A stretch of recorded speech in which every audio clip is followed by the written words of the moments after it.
Hello everyone, আসসালামু আলাইকুম। আশা করি সকলেই ভালো আছেন। চলে আসলাম নতুন আরেকটি ভিডিও নিয়ে। বাসায় কিভাবে আমি সালাদ বানিয়ে খাই সেটাই আপনাদের সাথে শেয়ার করব। সালাদের জন্য আমি নিয়ে নিয়েছি মূলা, গাজর, টমেটো, পেয়ারা, কাঁচামরিচ। আপনারা চাইলে এখানে আপনাদের পছন্দ মতো অর্ডার করতে পারেন। এগুলো এখন আমি কেটে নিচ্ছি।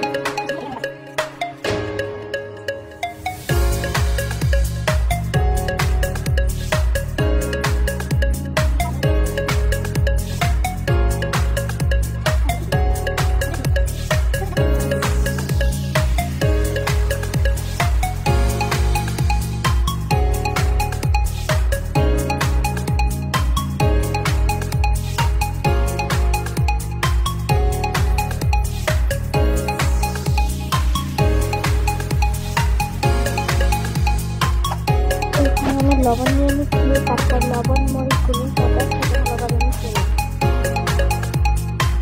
ব্যাস তৈরি হয়ে গেল ভেজিটেবল সালাদ। চাইলেও আপনারা এইভাবে বাসায় ট্রাই করতে পারেন।